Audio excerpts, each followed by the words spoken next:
নমস্কার বন্ধুরা, কেমন আছেন সবাই? কেরালায় সংসার আরও একটি ব্লগে আপনাদের স্বাগত জানাই। ঘুরতে কার না ভালো লাগে বলুন? এই চার দেওয়ালের বন্দি জীবনে যখন মন হাঁপিয়ে ওঠে তখন বেরিয়ে পড়তে হয়। তাই আজ সানডে পেয়ে বেরিয়ে পড়লাম। আমি আজ চলে এসেছি পাতানদিথা ডিস্ট্রিক্টে। কেরালার প্রত্যেকটা জেলা প্রাকৃতিক সৌন্দর্যে ভরপুর। এখানে এমন অনেক জায়গা রয়েছে যেগুলোর নাম আমরা জানি না। তাই আমি আমার চেনা পরিচিতদের বলে রেখেছি এমন জায়গার সন্ধান পেলে আমাকে জানাতে। এই পাহাড়ের উপর থেকে আমরা প্রাকৃতিক সৌন্দর্য দর্শন করব। আজ আমি চলে এসেছি পাতানদিথা ডিস্ট্রিক্ট పేరు ఎందువా ఇది అమ్మలకి ఇదా ఇందా চুট্টিপাড়া কি উঁচু গো, পুরো টায়ার্ড হয়ে গেলাম, পায়ে ব্যথা হয়ে গেল এতটা হাসতে হাসতে। এই পাতানদিথা ডিস্ট্রিক্টে একটা পাহাড়ের উপরে একটা মন্দির রয়েছে, তো সেই মন্দিরে আপনাদেরকে নিয়ে যাচ্ছি। আমিও এই মন্দিরটাতে প্রথম এলাম। এই যে ছেলেটাকে দেখছেন, এই ছেলেটা হচ্ছে আমাদের রিলেটিভ, আমার ভাই হয় সম্পর্কে, ওই আমাকে নিয়ে যাচ্ছে। তো চলুন আজকের ব্লগটি এখান থেকে শুরু করি। আপনারা ব্লগটি স্কিপ না করে পুরোটাই দেখুন, আশা করছি আপনাদের খুবই ভালো লাগবে। একটু রেস্ট নিয়ে রে, আর পাচ্ছি না, এতটা উঠে এলাম। এবার দেখুন সিঁড়ি আছে, এই দেখুন এবার সিঁড়ি, আর আমরা উঠে এলাম কতটা দেখুন। হ্যাঁ, এইটা হচ্ছে পাতানদিথা, গোটা শহরটা দেখা যাচ্ছে। আরও উঁচুতে গেলে ভালো করে দেখাবো কতটা উঠে এলাম দেখুন। আপনারা যারা কেরালা ঘুরতে আসেন, তারা যদি নিজেরা ঘুরতে আসেন তাহলে কিন্তু এই সমস্ত জায়গাগুলো দেখে যেতে পারেন, কিন্তু এজেন্সির মাধ্যমে এলে এই সমস্ত জায়গাগুলো কিন্তু তারা দেখায় না। মেন যে জায়গাগুলো আছে তারা সেইগুলোই শুধু দেখায়। আমি কি আদৌ এটা ঠিক বললাম যে এজেন্সির মাধ্যমে ঘুরতে এলে এই সমস্ত জায়গাগুলো দেখায় না? তো যারা ঘুরতে এসেছেন এজেন্সির মাধ্যমে তারা প্লিজ আমাকে কমেন্ট করে জানাবেন যে তারা এই সমস্ত জায়গাগুলো ঘুরে গেছেন কিনা।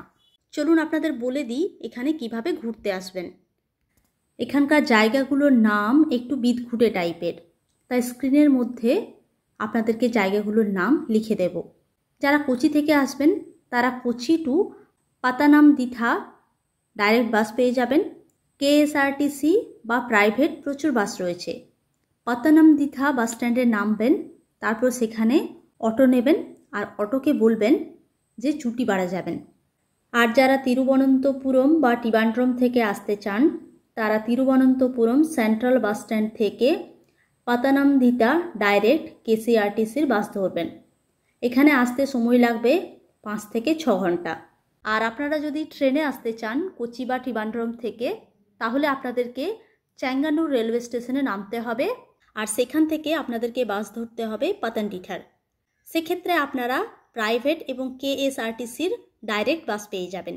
ফুল টায়ার্ড হয়ে গেলাম, একটু রেস্ট নিই তারপর যাব। এত উঁচু জায়গা পাহাড়ের উপরে, আমি জানতাম না যে এত উঁচু। সিরিয়াসলি ফুল টায়ার্ড। জানি না নিচে কি করে বাড়ি ফিরবো কি করে, আমি জানি না। চেপে তো গেলাম ফুল। এখান থেকে আপনারা ভিউজটা দেখুন, শুধু দাঁড়ান ব্যাক ক্যামেরা দিয়ে। এই দেখুন কত উঁচুতে আছি আমরা।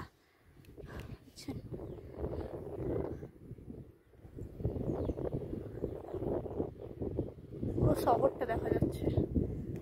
আমরা একদম পাহাড়, আরো অনেকটা উঠতে হবে।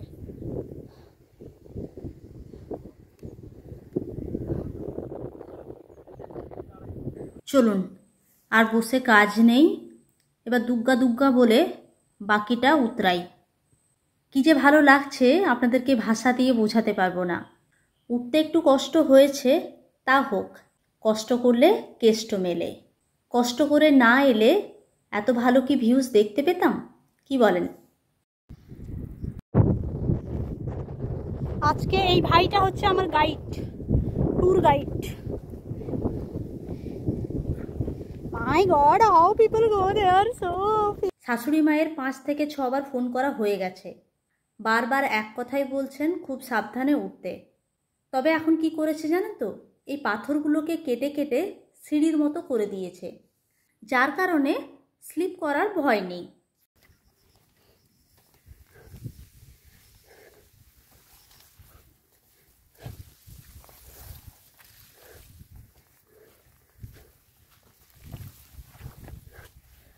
এইরকম দেখুন রাস্তা বানিয়ে দিয়েছে, এরকম সিঁড়ির মতো বানিয়ে দিয়েছে বলেই অসুবিধা হচ্ছে না উঠতে, ঠিক উঠে যাচ্ছে। এই দেখুন সিঁড়ির মতো খাঁজ কাটা রয়েছে, সেই জন্য ঠিক উঠে যাচ্ছি, নইলে ওঠা খুবই মুশকিল।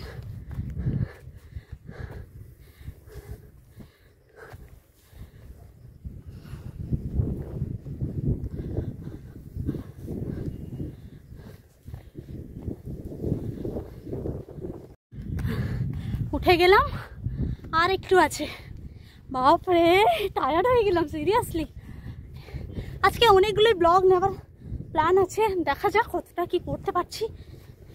ভাইকে ক্যামেরা দিয়ে দিয়েছি, বললাম তুই যা পারিস তোল, আর আমি এখানে বসে বসে প্রাণ ভরে দেখব আর উপভোগ করব।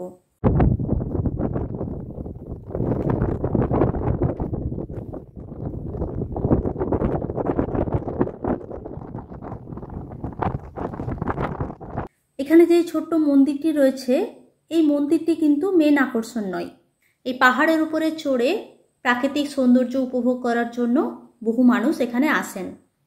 পাথরের গায়ে দেখলাম অনেক নাম লেখা রয়েছে, যারা এখানে এসেছেন তারা তাদের নামটি খোদাই করে দিয়ে গেছেন। তো আমিও যখন এলাম তখন আমার নামটি খোদাই করে দিয়ে যাই। নাম লিখে গেলাম, আমার ভালো করে বোল্ড করে দিই, জানি না থাকবে কিনা। চারিদিকটা এত সুন্দর লাগছে, মনে হচ্ছে বাড়ি ফিরবো না, এখানে বসে বসে শুধু দেখি। এই পাহাড় থেকে মেঘটাকে কত সামনে লাগছে বলুন, মনে হচ্ছে ছুঁতে পারবো। আর মেঘটা দেখুন আসার সময় পেল না, এখনই যেন আসতে হতো ওকে। এত দূর থেকে এলাম একটু উপভোগ করব বলে, তার হতে দিল না। এত উঁচুতে দাঁড়িয়ে গোটা শহরটাকে দেখতে পাচ্ছি, এত নিরিবিলি একটা পরিবেশ, প্রাকৃতিক সৌন্দর্যে ভরপুর, কত অক্সিজেন। এখন তো আমার প্রাণ খুলে গান গাইতে ইচ্ছে করছে, কত যে গান মনে আসছে তার ঠিক নেই। এই মুহূর্তে আপনাদের কার কোন গানটা গাইতে ইচ্ছে করছে অবশ্যই কমেন্ট করে জানাবেন। আমার তো অনেকগুলো গানই গাইতে ইচ্ছে করছে, কিন্তু হাতে সময় নেই, বৃষ্টি এলো বলে। বৃষ্টি আসার আগেই ঝটপট করে নামতে হবে। ছাতা আছে, কিন্তু এত উঁচুতে ছাতা থাকবে না, ছাতা উড়িয়ে নিয়ে চলে যাবে। তবে চলুন এবার নামা যাক। এবার আমরা অন্য জায়গায় যাব। আজকের ব্লগটা এখানেই শেষ করছি। ব্লগটি কেমন লাগলো জানাবেন, ভালো লাগলে একটি লাইক আর শেয়ার করবেন। আর আপনাদের সাথে আমার দেখা হচ্ছে আমার পরের ব্লগে। সবাই খুব ভালো থাকবেন, সুস্থ থাকবেন আর খুব আনন্দ